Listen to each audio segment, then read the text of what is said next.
Well, that's what you get when a country achieves a great feat. Now, for the very first time ever, Costa Rica is in the quarterfinals of the FIFA World Cup.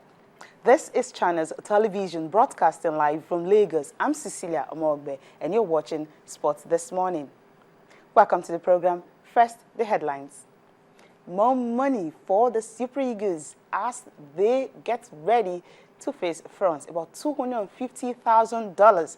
That's the money that was actually sent to them before they will play France. And the Mexicans, of course, were victory denied. But the question is, can they ever witness a sport in the quarterfinals? Now, for the sixth time in 6 World Cups, they have failed to make it past the second round.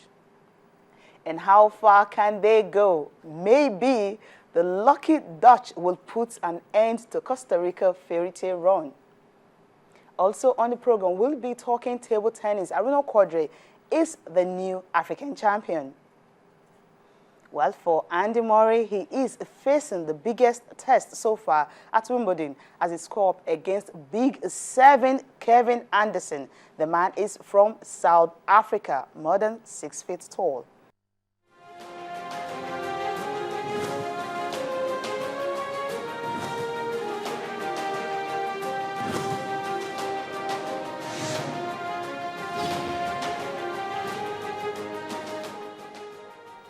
Well, the game is 5 p.m. today, and of course, for the Super Eagles, after the minister actually visited them, well, yesterday, they will definitely want to go all out to win this game. $250,000. That's a huge amount of money for them. And of course, they've also promised that they will offset all the bills, that is including the grant that FIFA will even give to NFF. So President Goodluck Jonathan has said he wants to give that to them. It's a good one for the Super Eagles. So no more bonus row. And of course, they are ready to go today. Olumide is here with me on the program. Olumide, good morning. Yeah, good morning. Great to be here. What a way to start the week. But first, let's forget about the bonuses. Let's play as the champions of Africa.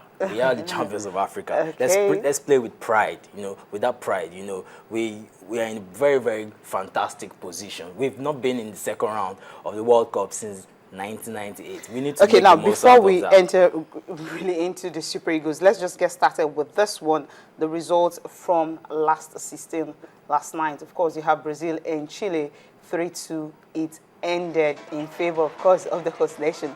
And Colombia and Uruguay ended 2-0. There's one James Rodriguez. I think tomorrow we need to dedicate time to actually talk about this young lad. And Netherlands and Greece, well, heartbreaking for the Greeks. And also Costa Rica and Greece. For Costa Ricans, well, it ended in a 1-1 draw. They played with 10 men for 54 minutes. And they went into penalties. And of course, Greece failed to save the 4th one. And that was how the Costa Ricans continue their fairy tale run. I would have been devastated for the Costa Ricans because if they had lost. Yeah, because I believe they deserve to be in the last 8. Fantastic tournament so far for them. They've never been in the knockout stages, and there they are in the last 8. So great achievement for it's them. greater because if you check their group, they have 3 world champions in that group. Yeah. Italy, Uruguay, and England, and they top the particular. Yeah, they top the group actually. 3 former world champions practically knocked out England and dealt Uruguay. And a massive lesson without Luis Suarez. And Okay, the Netherlands, of course, that would be the next opponent. For the Netherlands, the good thing is the fans actually admitted it was actually sheer luck. That was what gave them that victory. Let's just get to listen to some of the fans, saying that it was luck that gave them the victory. The first goal was just awesome. It was like, the last 10 minutes and we made a goal, so we were so happy.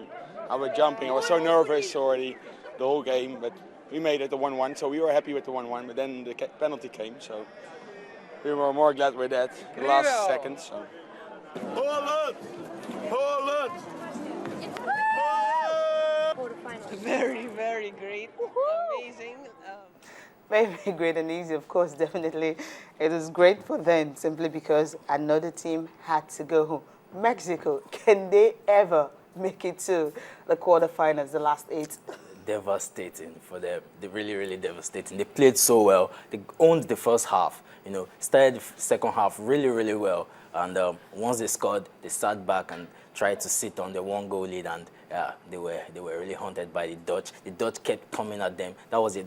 The equalizer came from their 10th corner kick, and they actually they deserved the equalizer they got, and from then on, you knew, I thought it was actually going to go into extra time, but the Dutch kept going, and well, the penalty decision, Arjen Robben, once again in the headlines for according to Dutch media, for the right reasons, but once again he has, well, some would say, cheated his way into giving the Dutch. He actually admitted that there was a time he actually died, but the second one he did not, which was the winning penalty. I mean, there was actually a time we expected the referee to give them the penalty in the first half when he actually was tripped inside the 18-yard box. I don't think that was a penalty. He admitted that he dived in that one, but the second one he said he did not. But the Mexicans are saying that he actually did, and of course the referee robbed them.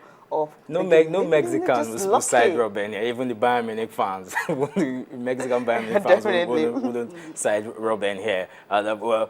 Well, he won't mind. They're in the last 8. That's what is important. And there was contact actually. And there was contact.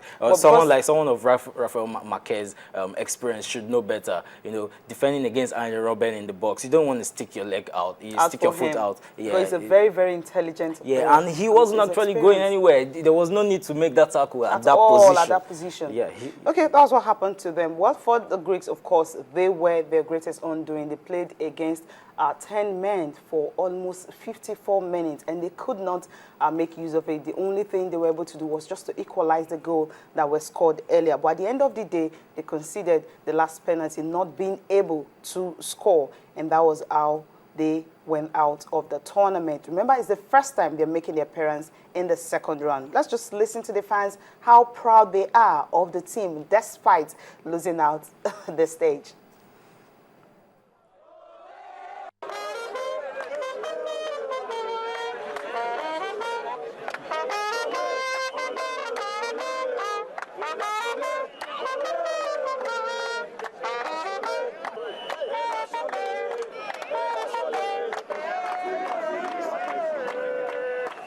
This is football. This is the fun of the game.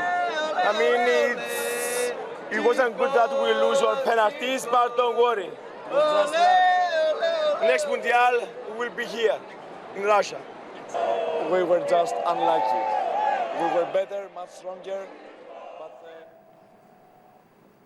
They were better, they were stronger, but they were not lucky.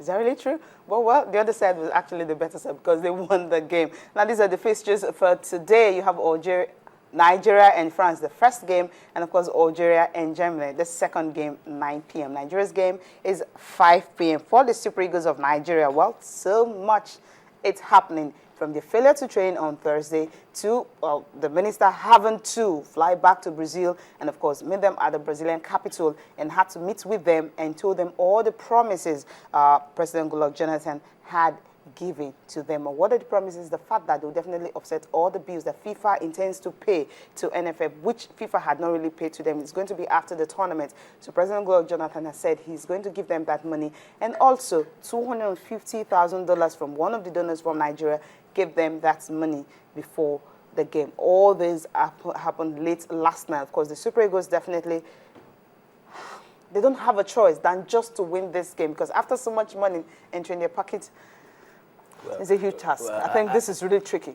I think we've gotten used to the drama that comes with the Nigerian team in a huge competition. So much drama, from bonuses, you know, to people actually doing everything possible to motivate the Eagles. And well, it's good to see that the NFF is really putting so much effort into ensuring that the Super Eagles are actually properly motivated. But are they well prepared? That's what we need to ask ourselves. They don't have a choice. Have they studied the French team? Do they know the strengths? Do they know their weaknesses? Do they know how they operate? We can't be so sure. We saw what happened against Argentina. In as much as we played so well, we allowed some players so much space. Players like Angel Di Maria, he had a field day. Yeah, you don't want to give Karim Benzema and Matthew Valbuena so much space to operate, to exploit your defense. I'm not so confident with our defense, and the midfield is where the battle is going to be. But do we really have the players in the middle that can actually stop this French team? That's the point. We know Mikel hasn't been in this competition so far. Okay. He needs, but he has been playing.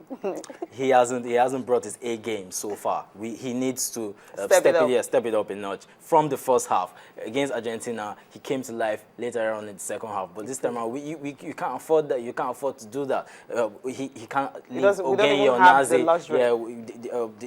He can't leave him with the job of trying to anchor the midfield all alone. You know, he needs to partner his midfield. Ogenye Onazi really well. They need to play a compact style. It's so sad Michael Babatunde won't be available, because he also helps assure the midfield.